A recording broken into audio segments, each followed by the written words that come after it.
Hey everyone, it's Konrad Bobilak here, CEO of Investors Prime Real Estate and best-selling author of Australian Real Estate Investing Made Simple. Welcome to today's video. Today's video is going to be about house and land estates in Melbourne. Specifically, I'm going to cover Truganina and Tarneit, which is very controversial.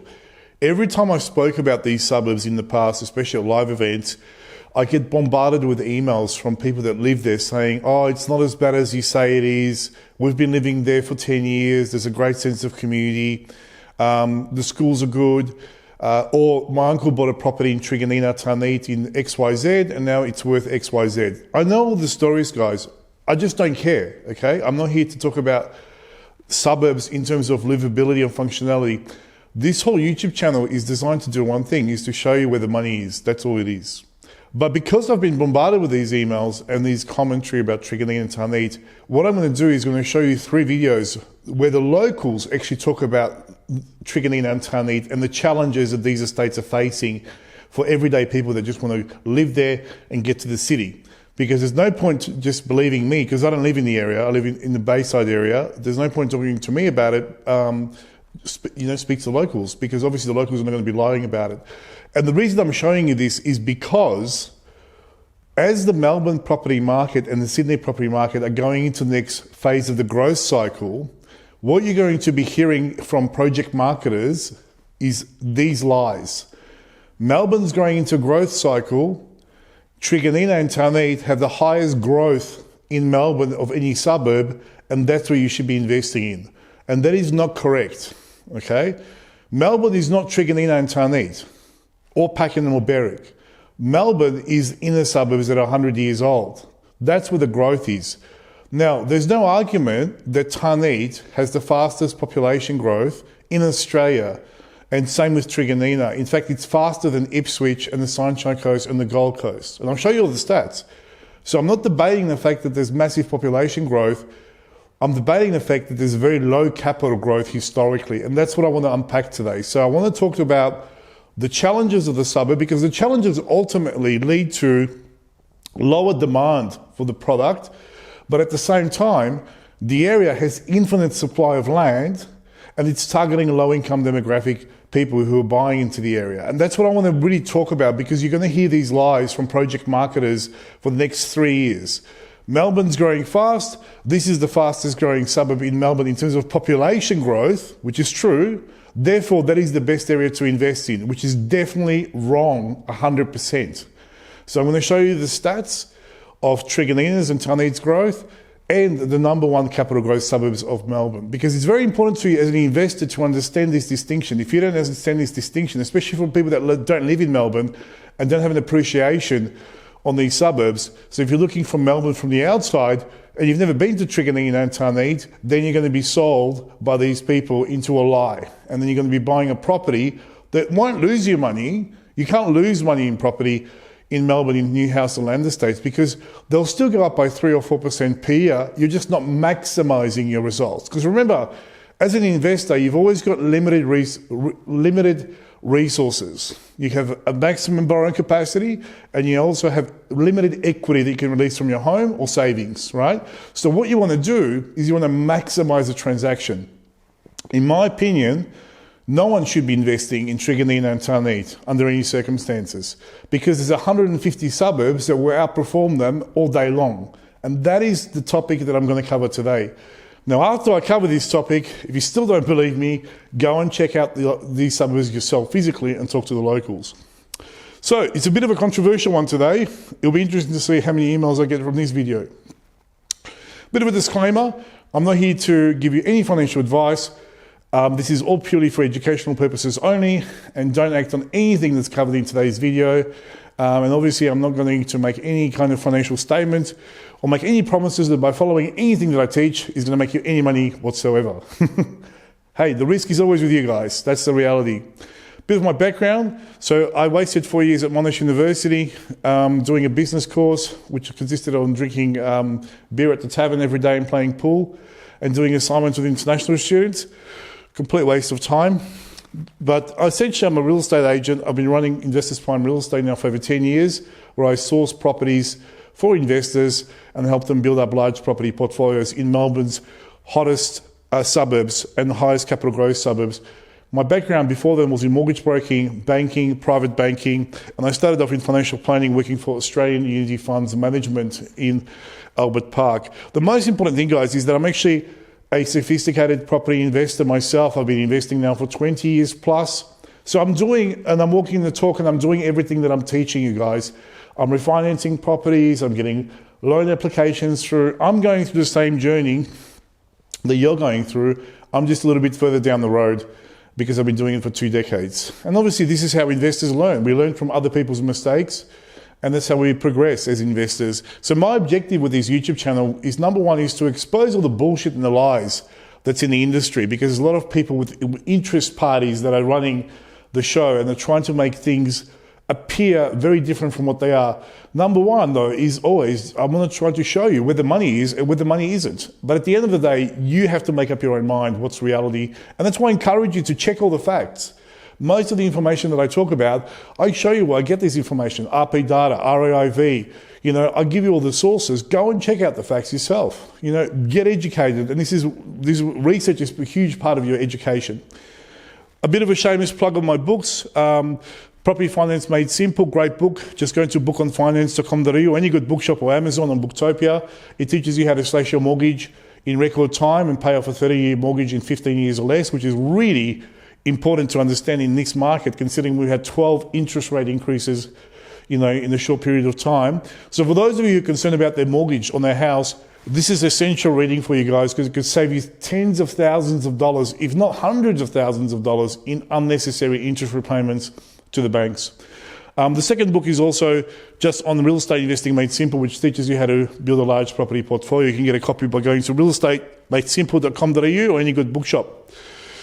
And by the way, I want to really thank you guys for supporting me, making my book number one multiple times on Amazon for both books. So it's a very humbling experience, because when you write these books, apart from your mum buying a copy, you never know if anyone's going to buy these books. So really, thank you. I've sold tens of thousands of these books, and it's got number one bestseller multiple times, which is fantastic.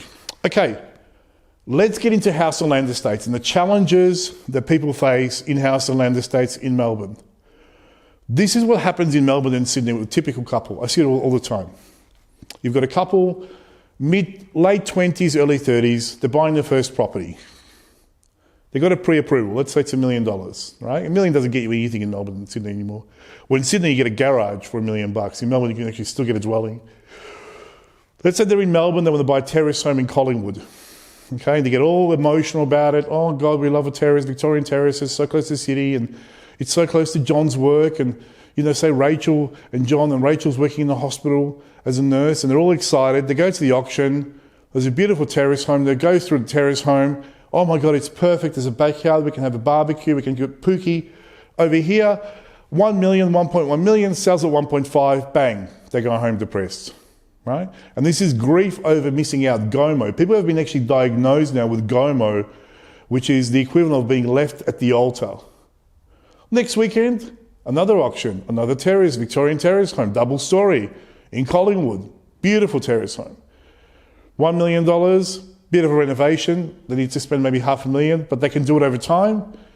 Goes to auction, 1.3, they miss out, go home depressed. This happens 4 or 5 times in a row. After 3 months, they're sick of this, right? We just can't get into the market. So they're sitting at Macca's one day, having a coffee and potentially burgers, I don't know.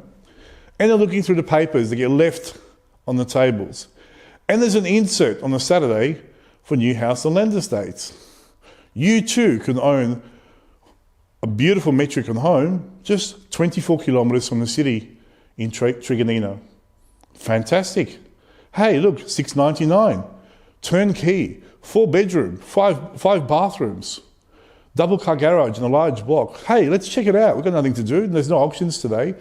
So they drive from, let's say they're renting in Elwood, they drive from Elwood through the city to Tarneit. They get through in half an hour and they go, shit, I don't know what the fuss is about. That was really quick. Yeah, because it's the weekend.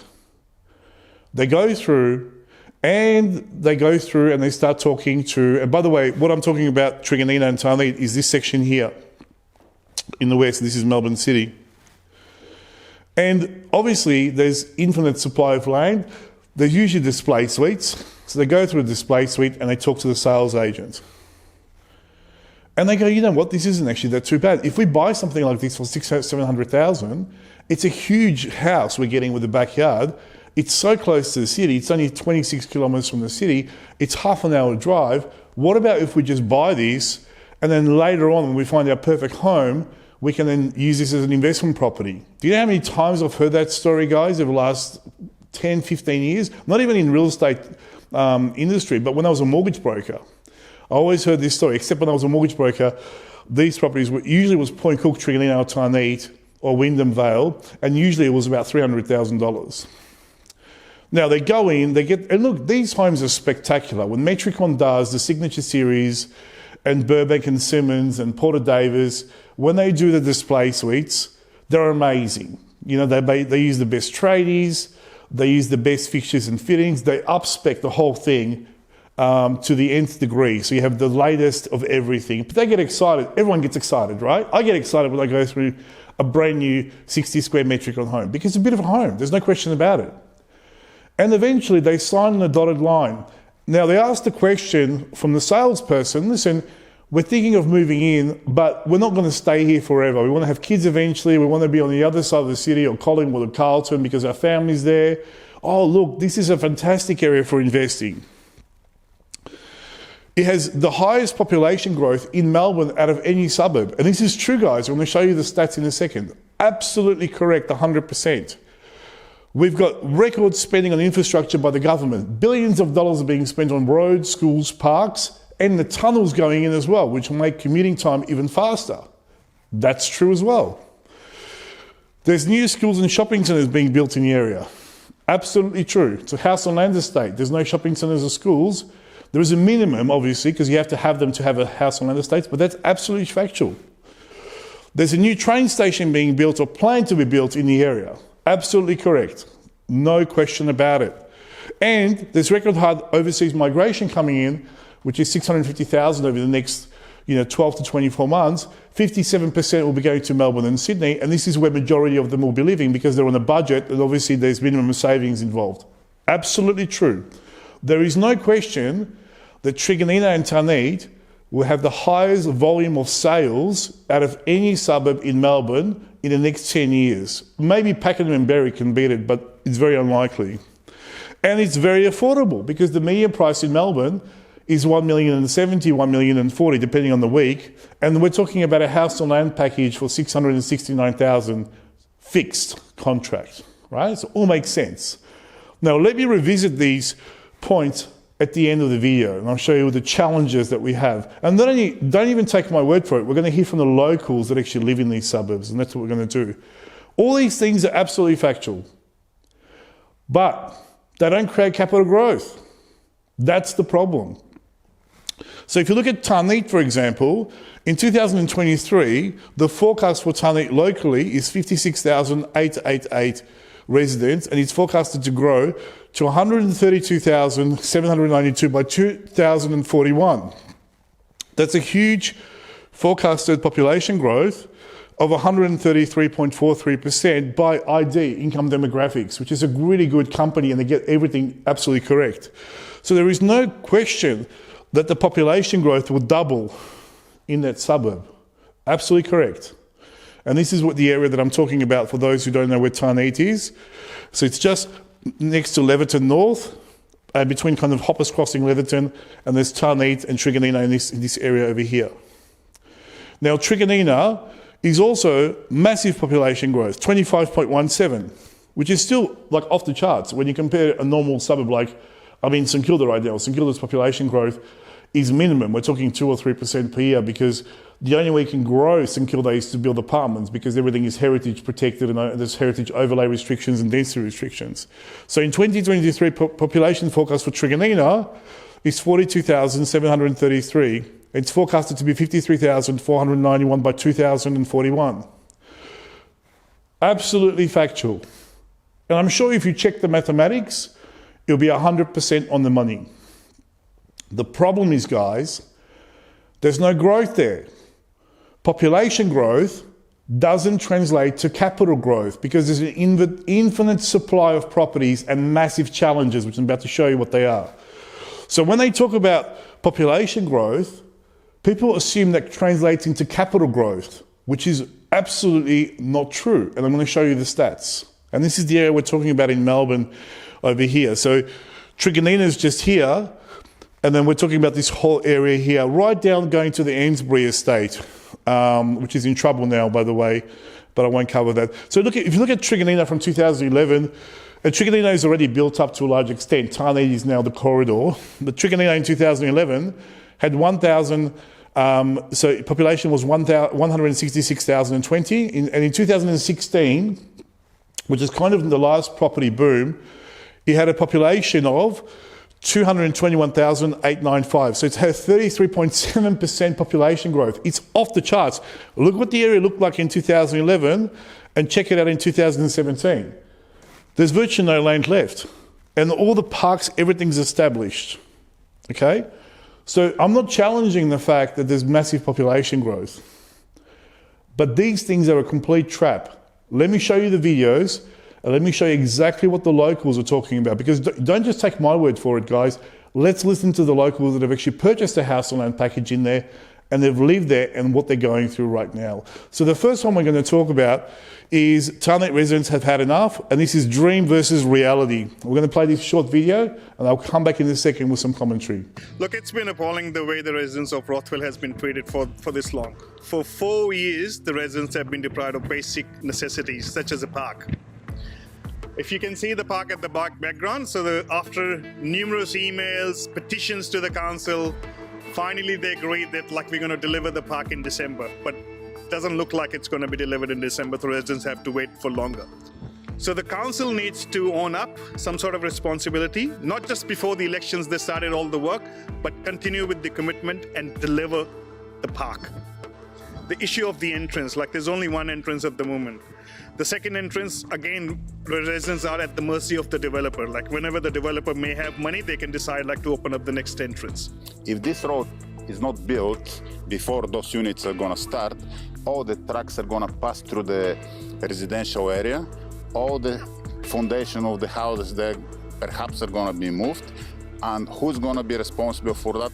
Nobody knows. Altogether, this doesn't look like a livable place, what they have been promised. Just go on the Rothwell Estate website and you can see all these videos with nice parks and schools and people walking and having coffees and stuff. But this is absolutely appalling and disgusting, to say the least. Whatever the residents have paid for, they should be getting their use back. We've also got the sewage truck directly across from our house, so we've tried to block the smell from coming in, put towels and underneath our doors, and it still comes in how can you have a state with no sewage connections to the main?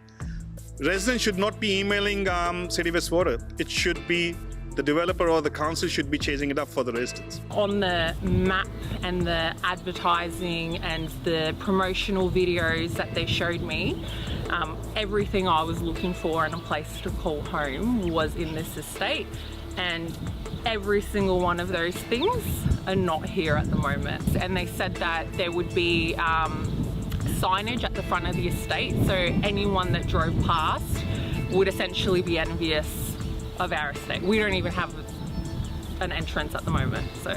And we will definitely take a class action if these matters are not sorted. And we won't be afraid to take both the council and the developer to the courts if needed.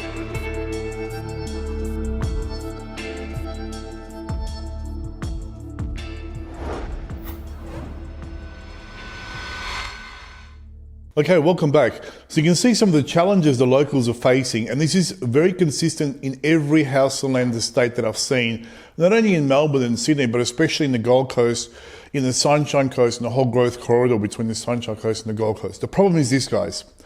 When you see the graphics and the parks and all the marketing material, it looks amazing. It probably looks better than any suburb in Melbourne or Sydney if you really look at what it looks like at the end. The digital fly-through images are amazing. The problem is that stuff costs a lot of money to build, and usually it gets put in at the very end of the estate, once all the houses are already built up.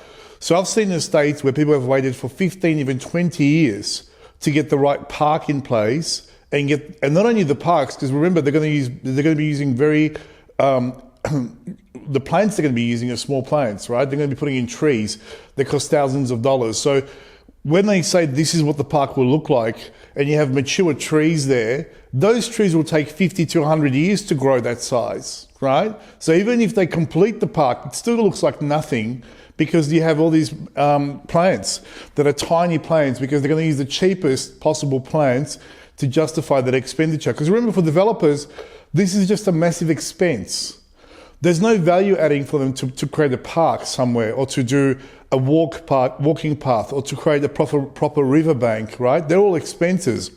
So at the beginning of the estate, where you're going to be sold into stage 1, 2, 3, 4, 5, and 6, which they always are the cheapest and the best to buy into. The problem is, if you buy into those estates and you're the first house that gets completed in the estate, you're going to be watching for the next 15 to 20 years houses being built around you, and then eventually the parks will be put in. So you go in there in your 30s, by the time you're 50, you get to enjoy the suburb. That's the challenge, right? It's just crazy, right?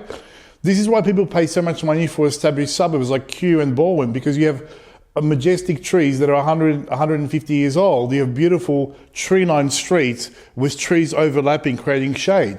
One of the best streets in Melbourne is Mary Street in St Kilda West. It's a very wide street. It's just parallel to Fitzroy Street. If you ever go for a walk, just walk down that street. And it actually has beautiful trees, massive wide street that actually connect and over the street. So even in the summer, it's just like 10 degrees cooler in that street compared to the outside. And people pay a premium to be in those streets. So the problem with these estates is, number one, there's no trees at all, because who's going to spend money on trees, right? You've got to plant baby trees and wait for them to grow. And then obviously the parks are non-existent. That's the reality. The other reality is the sewerage connection. The amenities are never put in place in stage 1, 2, and 3. They're put in at the final stages. And the other problem is, because they don't structure the stage releases correctly, in my opinion, the trucks that are building future stages are constantly driving by your properties, and that's potentially, in some instances, creating structural damage to houses. All this eventuates with lower rental income, because they're not attractive areas, especially at the early days.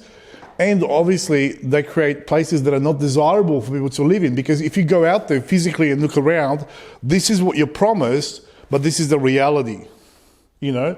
And yeah, eventually it will look like this, but when? We're talking about 30, 40, 50 years from now.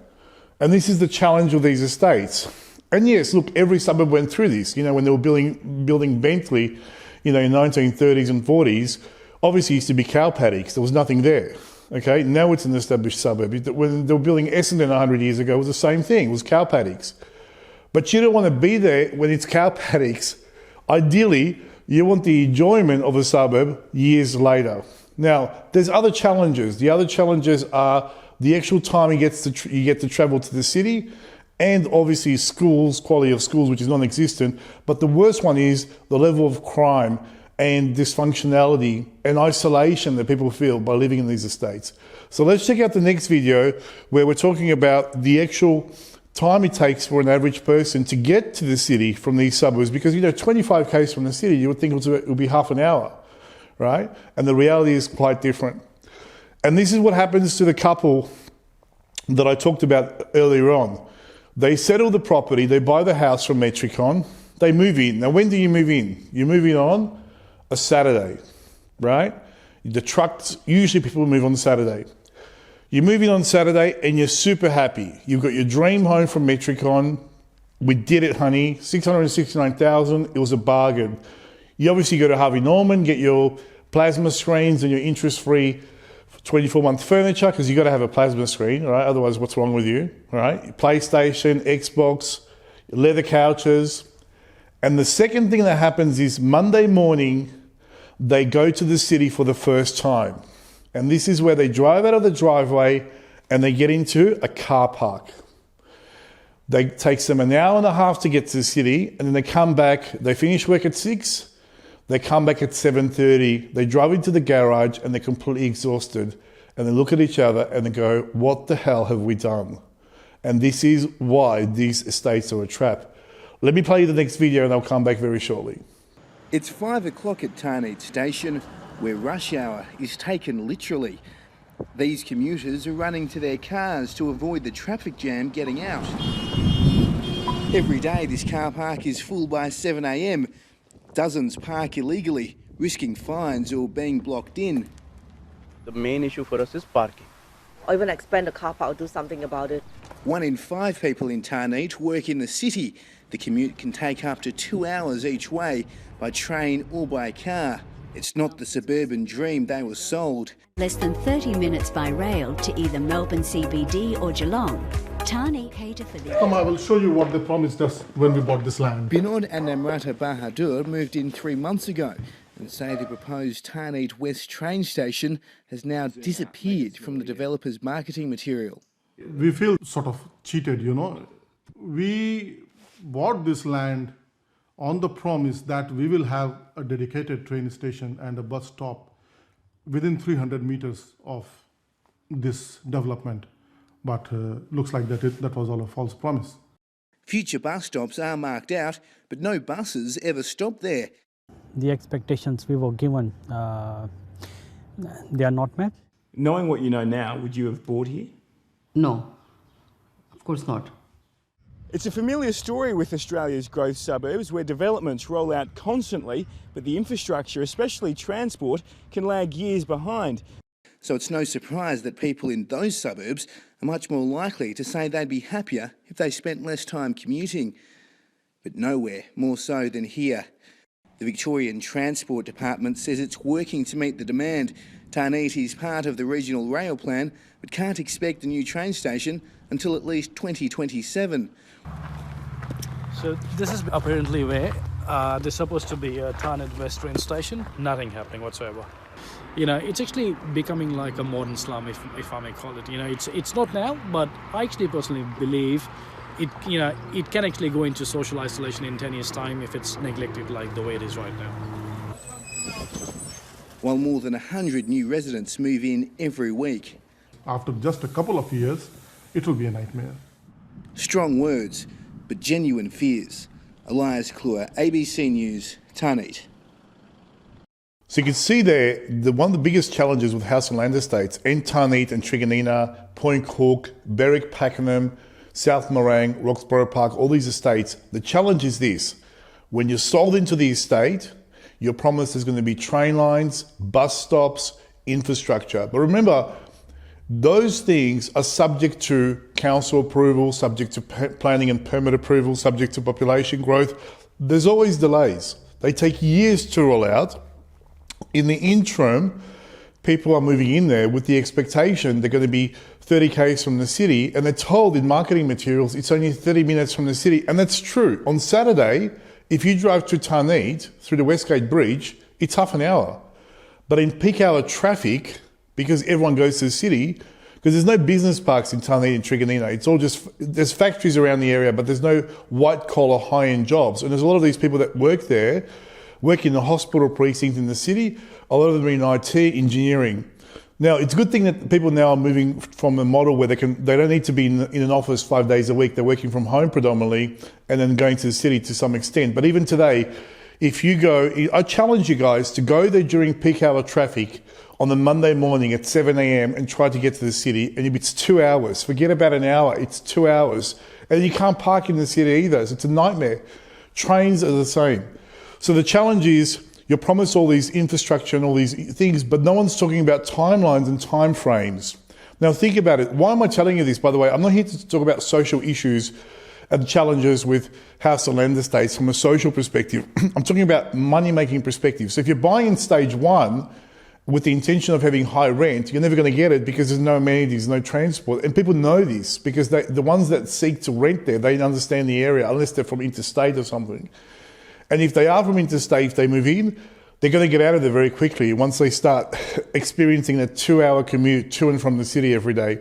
Not only does it create extremely bad lifestyle solution for people because they're just wrecked when they come home, it provides an isolation from your community. There's no community feeling in Tarneit and Truganina. No one talks to anyone. Like if you go to Elwood, and you live in an apartment, I would rather buy a 2-bedroom apartment in Elwood and go out in the morning and walk my dog and have a coffee and talk to the locals and have everything within 10 metres of where I live.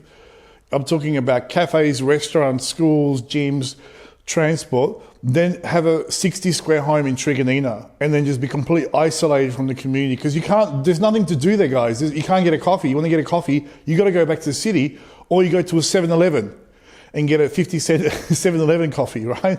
So there's no community, there's nowhere to meet, there's no sense of, suburban kind of community, I guess is the only word I can come up with, where people see the same person over and over and they start interacting with each other.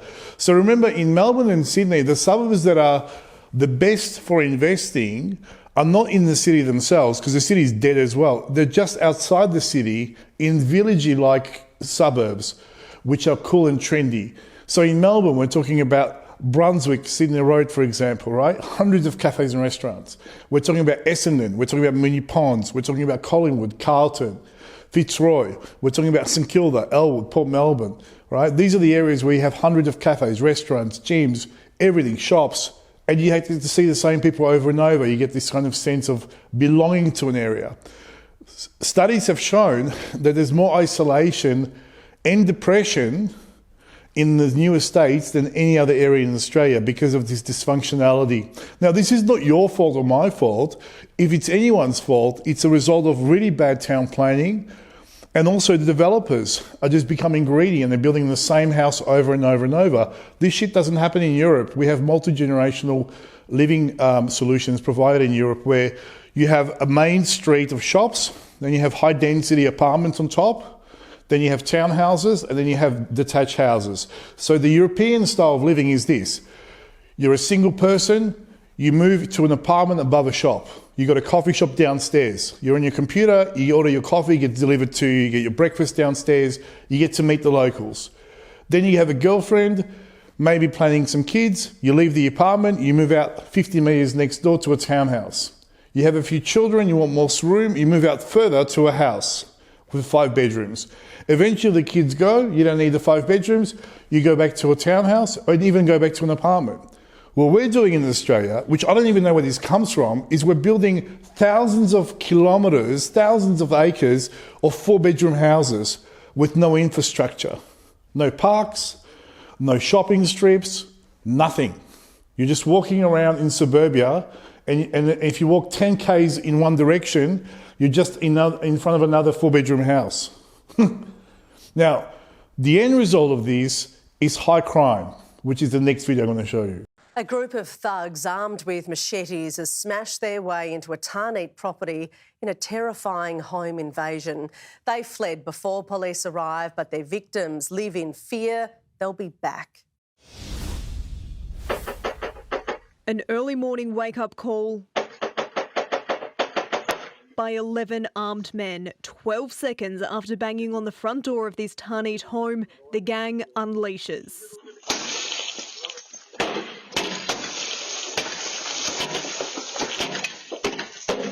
Six people were inside at the time, including friends staying over for an early New Year's party. I just wake my boyfriend up that someone is outside.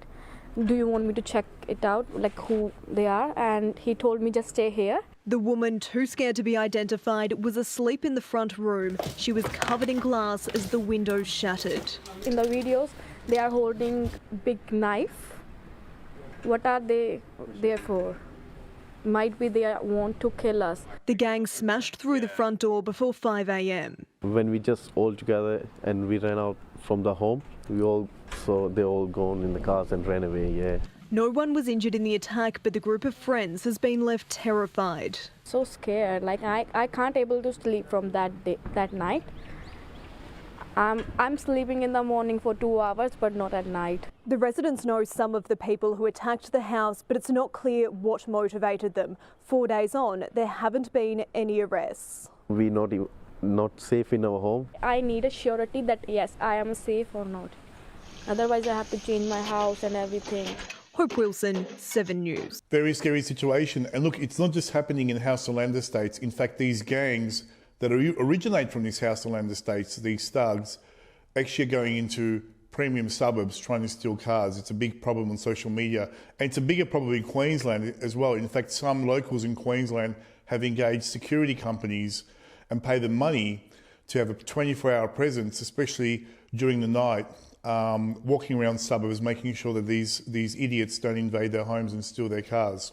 So the challenge is that because these estates are so dysfunctional and because there's so much isolation, the other thing that happens is these kids are roaming the streets at night because there's nothing to do. There's no gyms, there's no social clubs, they drop out of school, the schools are average, and there's no real support.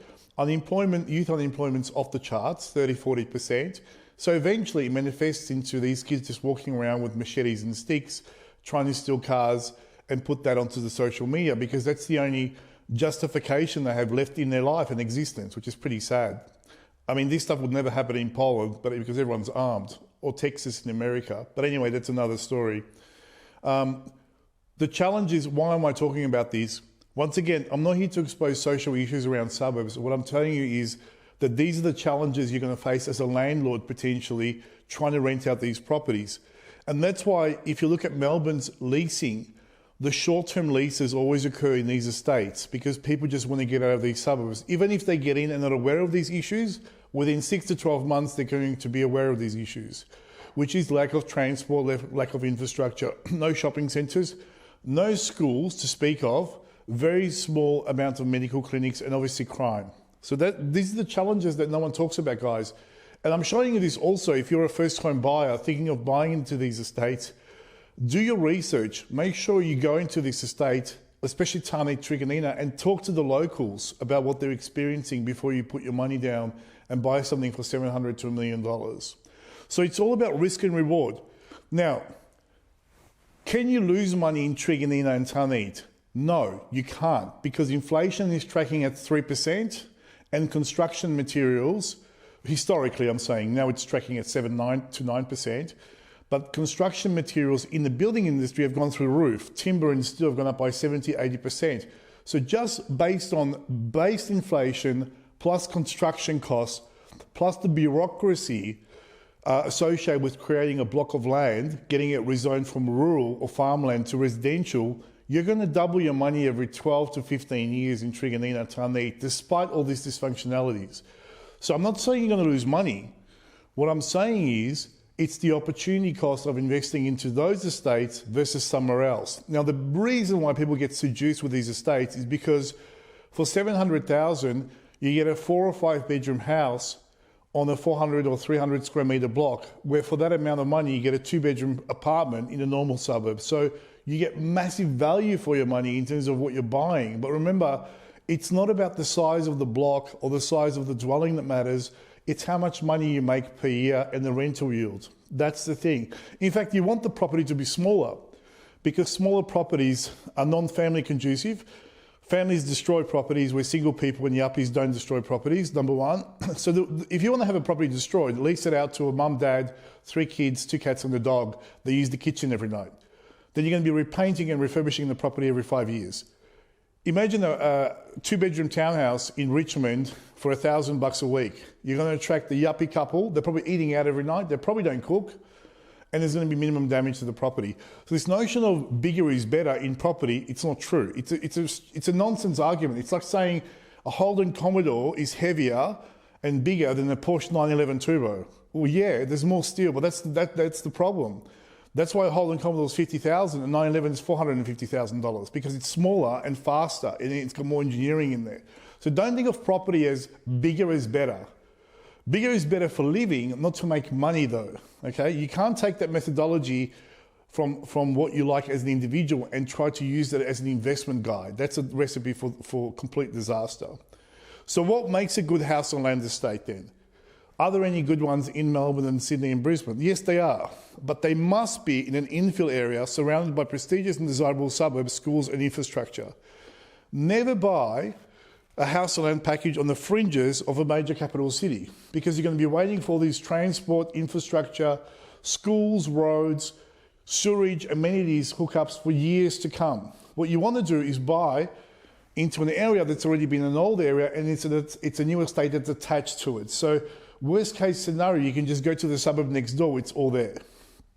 And this is why I'm not a big fan of the West, because the West has minimum infrastructure where if you buy into, for example, Pakenham or Cranbourne, for example. Well, Cranbourne's only 15 minutes from the beach. You know, you've got Frankston around the corner. You've got all these other suburbs that are established. So even though Cranbourne itself could be dysfunctional, you jump into your car and 5 minutes down the road, you've got suburbs that are 70, 60 years old. They have all the infrastructure in place, shops, schools, transport.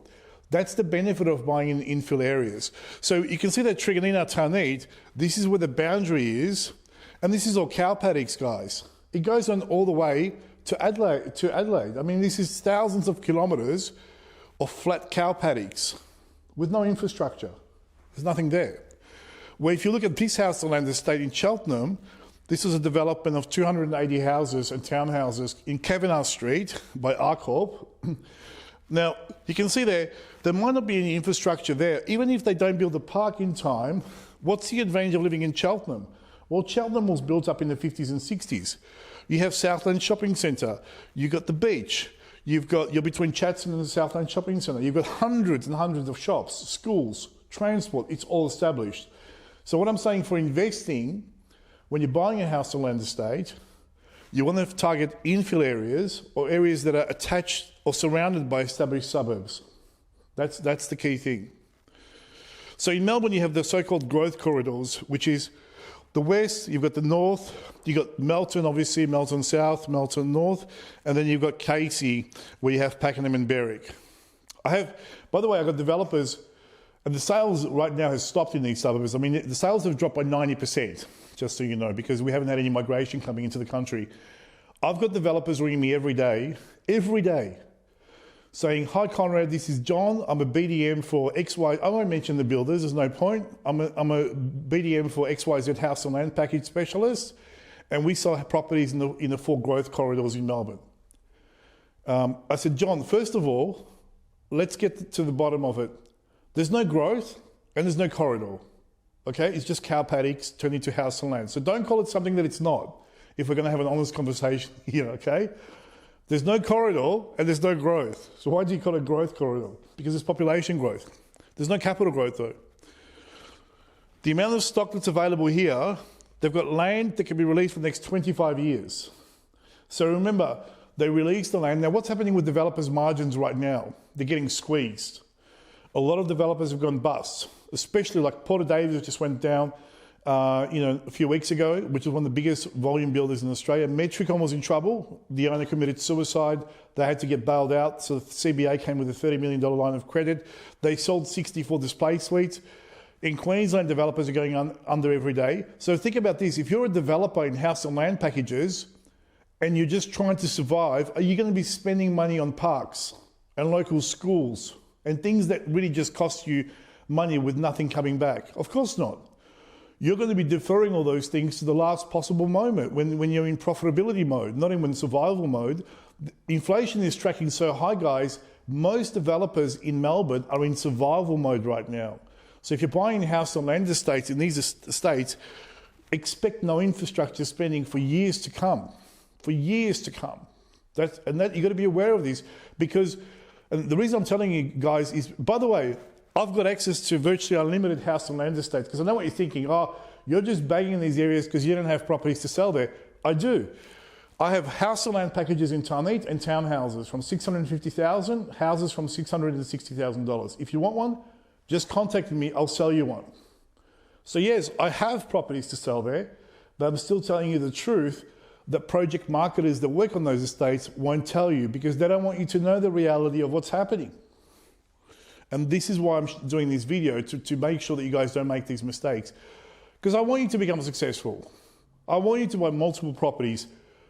The first property that you buy is the most important. If you buy a property and you have no growth or minimum growth for 10 years, you've missed out on potentially buying another 3 properties over that decade.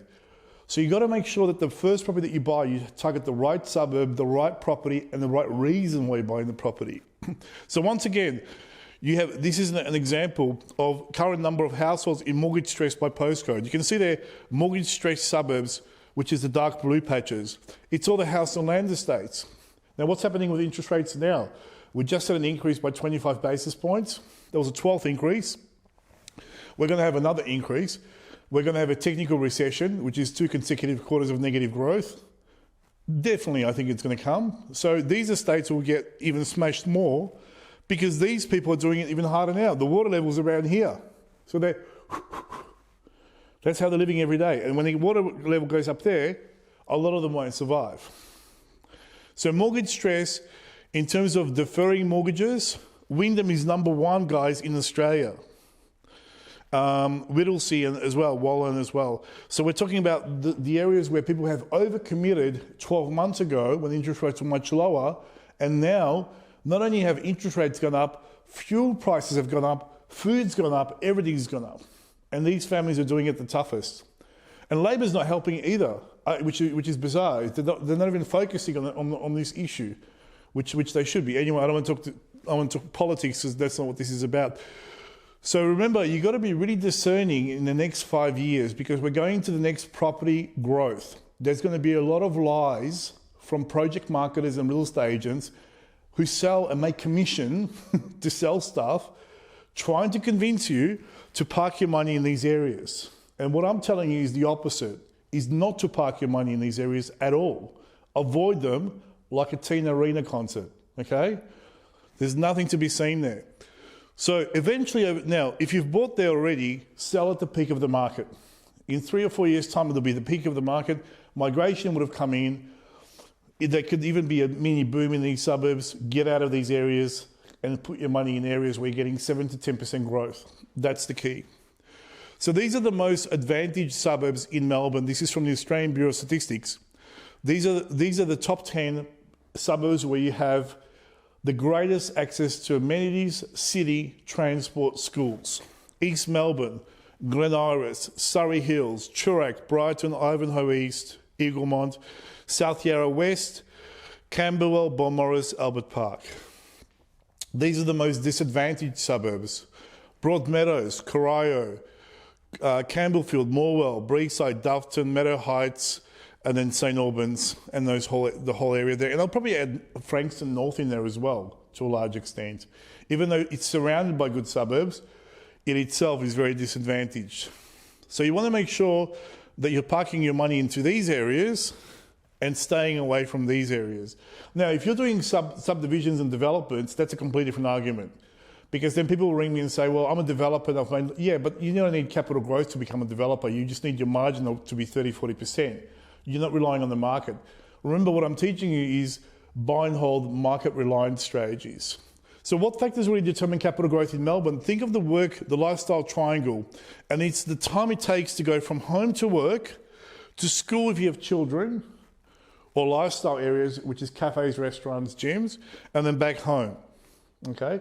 So if you're living in Tarneit, and the school's in Tarneit, that's cool, but if it takes you 2 hours to drive to work, and then come back, that's 4 hours a day.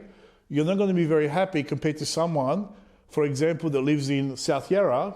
It could be an apartment, okay? It doesn't matter if it's a house or an apartment, and they take 5 minutes to go to work because they live in South Yarra, school is in South Yarra, and home is in South Yarra as well. So this is how we kind of value Melbourne post-COVID, where people don't need to work in the city as much as they used to. Okay, so these are the biggest Melbourne employment hubs. Only 25% of people work in the city, the rest work outside the city. Now, the challenge with the western suburbs is these employment hubs are predominantly blue collar, where if you look at the east, south, east and the Bayside, these are all white collar business centres. So this is where, if you want to target these areas right here, so if you're living in Clayton, and people say to me, yeah, but these are expensive areas. Well, Clayton's not expensive, guys. Okay, I've got properties in Clayton, 4-bedroom for $850. Okay, so if you work in Clayton, in Monash University, and your kids go to Clayton High, and then you live in Clayton, your lifestyle triangle will be very short in terms of time you're spending in the car. And there's a lot of roads and transport infrastructure in Clayton. It's very established. It's been building up for the last 30, 40, 50 years. The other thing is unemployment. You can see the red patches represent the areas that are... This is government data, by the way. I don't make this stuff up. People ask me where to get this information. I just sit at home and make it up because I have nothing better to do. It's all government data, okay? ABS, id.com.au.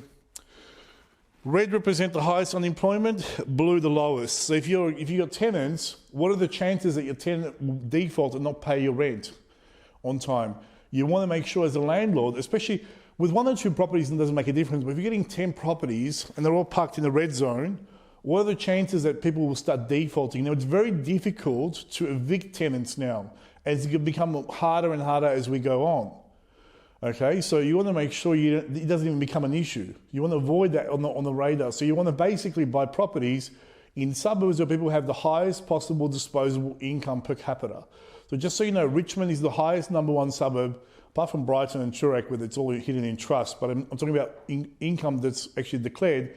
Richmond, the average person makes $2,800 per week, where Belton South is $440 per week. So obviously people have a greater chance of paying $1,000 a week rental in Richmond than they have in Melton South, which they'll never pay.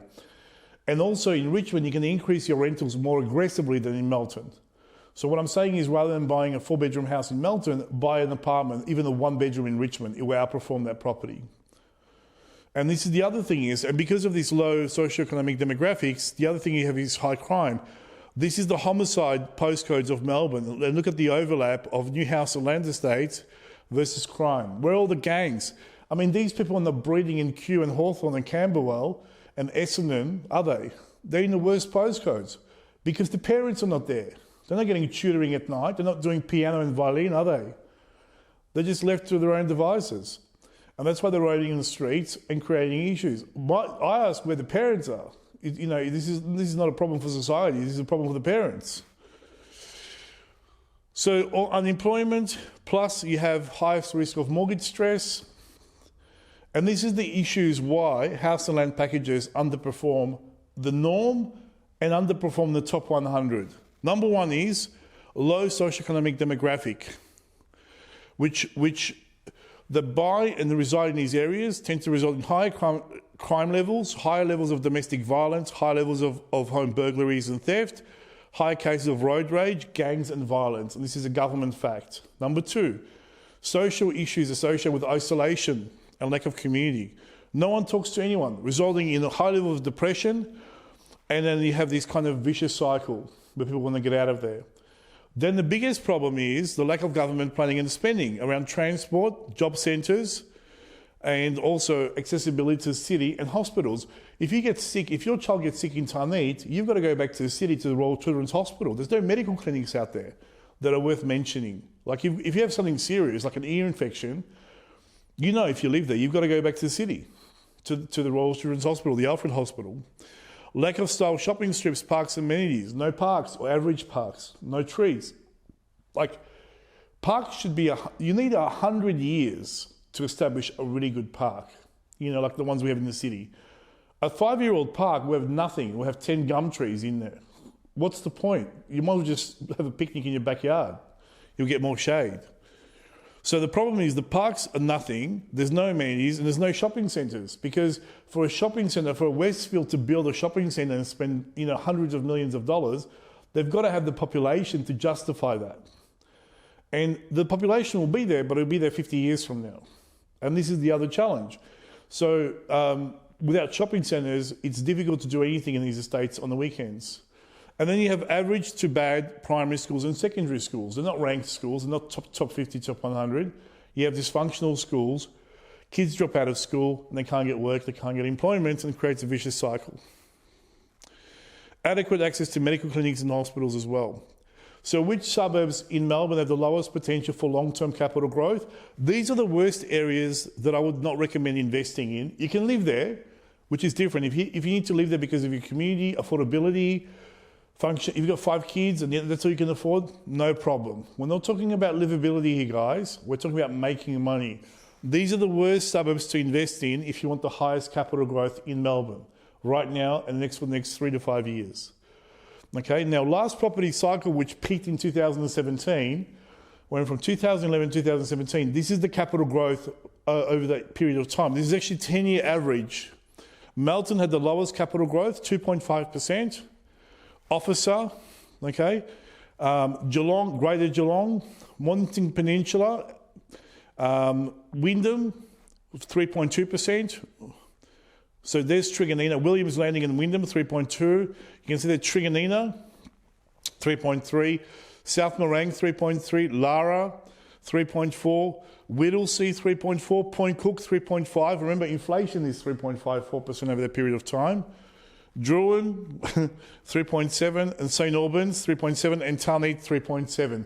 Despite massive population growth, 2011, 2017, we had off-the-charts population growth for Truganina, and I showed you that map before. You had 3.7% growth. So population growth doesn't equate to capital growth. This is why salespeople will tell you this is the highest population growth area in Australia. Yes, it's true, but it's a bunch of broke people moving to an area. It doesn't mean it's going to go up in value because you have infinite supply. Remember, it's all cow paddocks. They can release 10,000 blocks tomorrow. So you can't have capital growth where there's infinite supply and there's a restriction of how much you can charge for properties. This is why when you go to an auction in Port Melbourne or St Kilda West and there's 6 houses that week on the market, right, and they're all very different from each other, this is where you get records broken when people pay $500,000 above reserve. You think anyone's going to pay $500,000 above reserve in Point Cook, Truganina or Tarneit? You don't even pay $1,000 above reserve because there's 400 other houses on the market that weekend. There's not even, that's why Australia, they don't even do auctions in those suburbs. People say, why don't real estate agents do auctions in Truganina, Tarneit? Well, no one will turn up. And why would you pay above reserve? It's not going to happen. These are the areas that have the best long-term capital growth potential in 23. Black Rock, and this is, by the way, these are the ones that I've been targeting for the last 3 years, and during COVID as well. Black Rock, 30% growth. Mentone, 29.6. Frankston South, 29.4. By the way, Frankston South and Frankston North, we're talking chalk and cheese here. So if you don't know the difference between Frankston South, that's on the beach overlooking the oceans. They're all mansions. Mordialloc, Albert Park, Curran, Parkdale, Balmoral, Frankston, Seaford, St Kilda, Sandringham, Aspendale. Now, this is for the highest capital growth suburbs in capital cities, and this is for the last property cycle over 10 years when we had the peak. So we're just about to go into the next growth phase. Mont Albert, 11.8% average over 10 years. Now, I'll take out Sydney because it's irrelevant. Balwyn North, this is in Australia, by the way. Balwyn North, 11.4. Middle Park, 11.1. Mont Albert North, 10.6. Ashburton, 10.4, sorry. Balwyn, 10. Glen Waverley, 10.3. Doncaster, Burwood, Mount Waverley. St Kilda West, Box Hill South, Deependee, Camberwell, Blackburn, Surrey Hills, and Box Hill North. And Box Hill is a fantastic area. You're getting constantly 9 and 10% growth. These are the best suburbs to invest in right now in May 2023. The Bayside has just gone up by $30,000. And this is from Channel 9 News.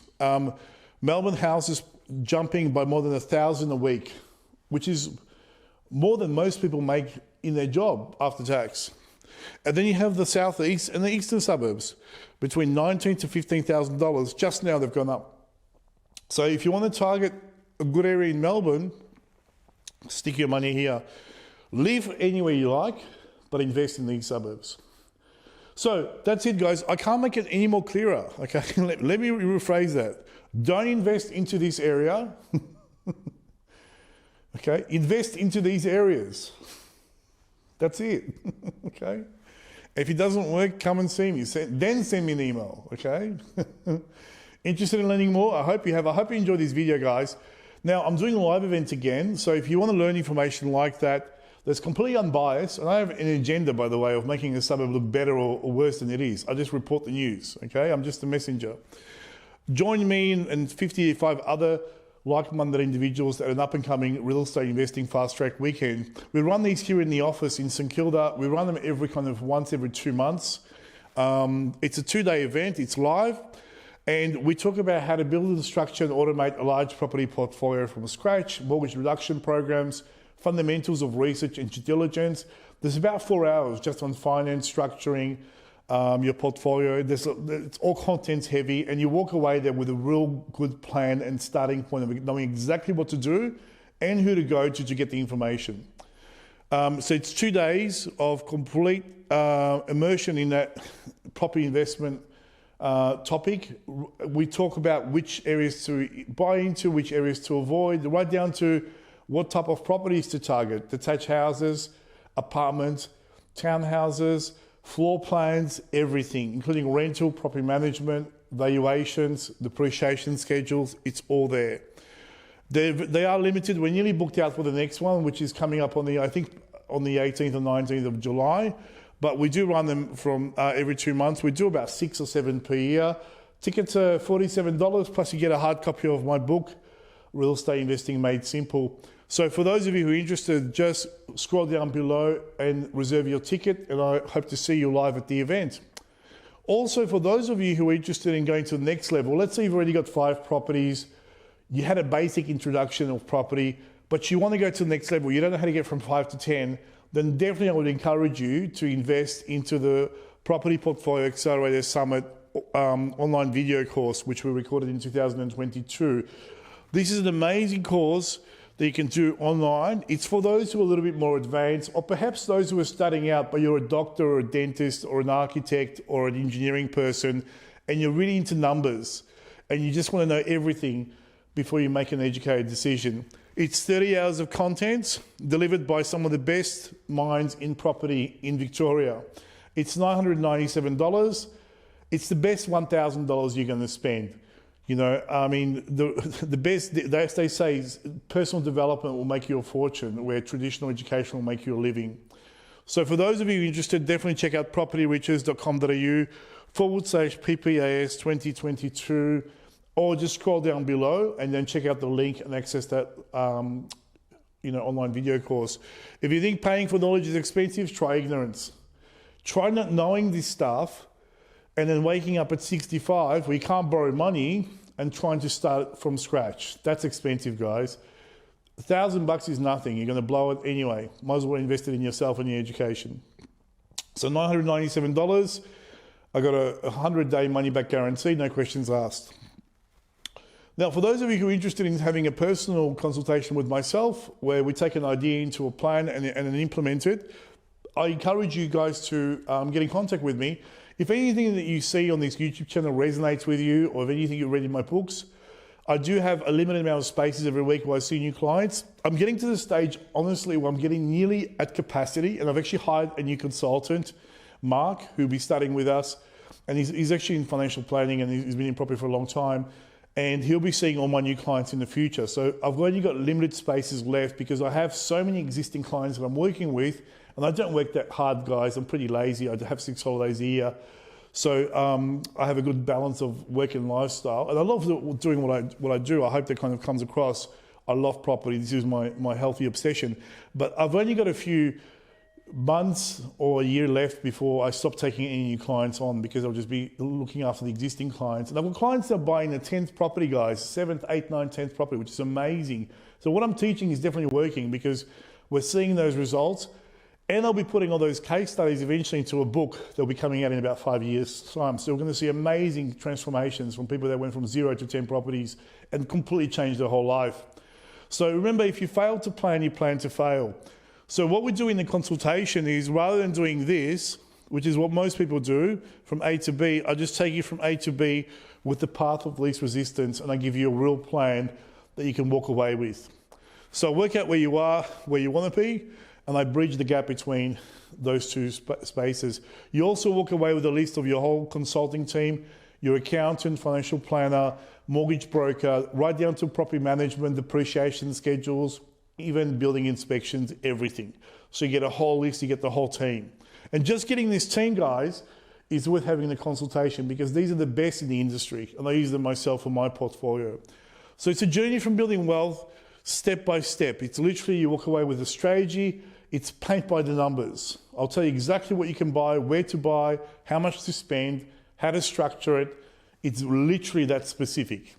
And this is based on 2.5 decades of experience and knowledge that I've invested in Melbourne. So how do you qualify? You've got to have a minimum salary, because the cheapest properties that I'm sourcing now, around the 680 mark, which is Mornington, places like that. So you have to be able to borrow at least $700,000. So as a single person, you need to be on $95,000 plus have $112,000 in available cash or equity in the property. For a couple, you need to be on about 120, 140, and then have accessible equity. If you're unsure, just give us a call and I can put you in contact with a mortgage broker and get you assessed. If you can't borrow money, there's no point doing the consultation with me because it's all based on property acquisition. So for those who are interested, if you've been to a live event, just send me this form back that you were given at the event, or email me, conrad@investorsprime.com.au, and then we can organise a time. That's it, guys. I hope you enjoyed today's video.